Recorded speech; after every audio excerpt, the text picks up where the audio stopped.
They don't necessarily always end up in the film, but you know, sometimes I'd find inspirational things that yeah, you know, I remember like a long time ago when did Batman. I mean, I would listen to Pink Floyd's The Wall every morning going into work and back. Now that doesn't have necessarily a direct link, but there was something about it that thematically it was something that was important to me. So there are things when you are working that you know, but you know, the only time I'd really done that was like on Sweeney Todd, which I really enjoyed because it was like kind of like making a silent film. We had music on the set the whole time, and so it would affect the actors' movements, and it was quite fun and beautiful to do. And so it kind of got me into thinking like, well, sometimes it's fun to just play music on the set, just because if you're not dealing with dialogue, the actors kind of feel it and move with it, and it creates a different environment, which is quite interesting. Mr. Burton, could you elaborate why you have chosen Paris, France for your exhibition? If I understood well, it's the only European place where it will be seen. Why did you choose it? Because you like Paris? Because you like French cinema? Yeah.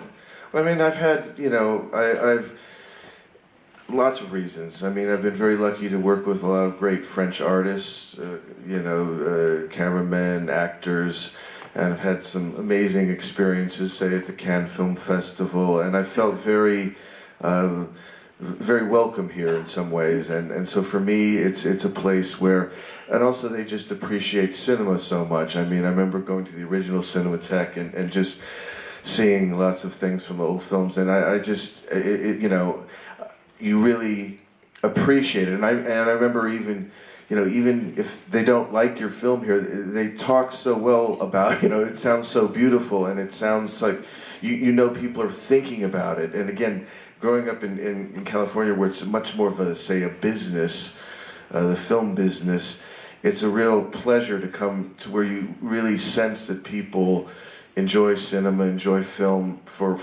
the art of it, and so I've always appreciated that, and it's always been special to me for that reason. As you are getting older, do you make nightmares sometimes? What? Sorry? As you are getting older, do you make nightmares sometimes? From what? Because I read that you were not doing nightmare when you were a child. Oh.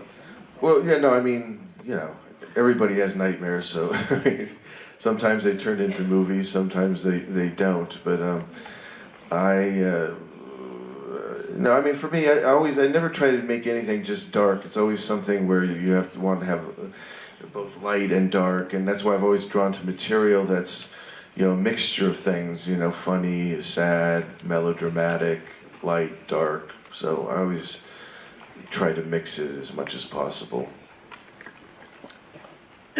Bonjour, je voudrais savoir à quoi pourrait ressembler un film réaliste de Tim Burton. Est-ce que par exemple vous seriez tenté un jour de réaliser un film policier?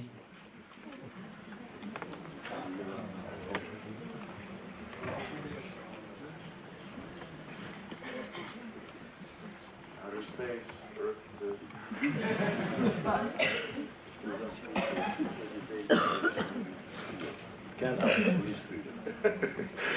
No, I'm not, you know, I very admire directors that can go do different things in different genres.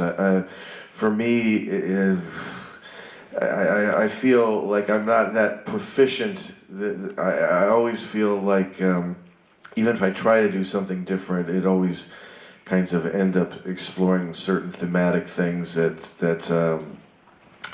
so I think if I did a Western or a police drama, it would be a very weird or bad police drama. I don't know.